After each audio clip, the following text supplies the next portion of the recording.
என்னடா பண்ணிட்டு இருக்கான்னு பார்க்கீங்களா? வீட்டில் வந்து தண்ணி கத்தமாயிடுச்சுங்க. மும்பையில் வந்து இன்னைக்கு வந்து 2 நாளைக்கு தண்ணி கத்தாம. எங்கள் அக்காவோட வீடு வந்து ஊருக்கு போயிருந்தாலும் அவங்களோட டேங்கில் வந்து ஃபுல்லாக தண்ணி இருந்துச்சு. இங்கேருந்து பராஷு போட்டு நாளைக்கு குளிக்கிறதுக்கு நமக்கு தண்ணி இல்லை. ஸோ அதனால் பராஷு எடுத்து போயிடணும் நம்ம. வாங்க, நம்ம வீட்டு 2 நிமிஷம் நடந்து போகணும். நம்ம வீடு அம்மாந்தோட இருக்குது. வாங்க போகலாம்.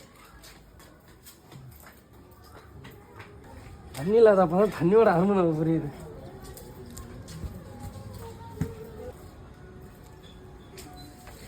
ஒரே ஒரு டைம் நம்பிட்டு வீட்டுக்கு போகலாம்.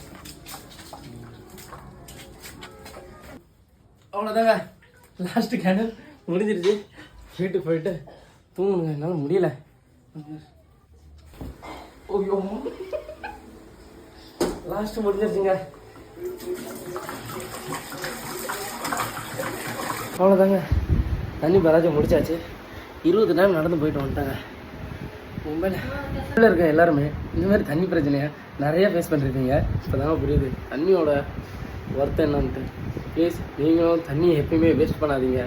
ஓப்பனாக இருந்தால் கூட தண்ணி பைப்பில் கீழே இருந்து விழுந்தால் கூட அதை பந்த் பண்ணிட்டு ஞாபகமாக போங்க. ஏரியாலையும் இந்த மாதிரி நடந்துருக்கணும். எனக்கு மறக்காமல் கமெண்ட் பண்ணுங்கள். ஓகேங்க, சேவ் வாட்டர்.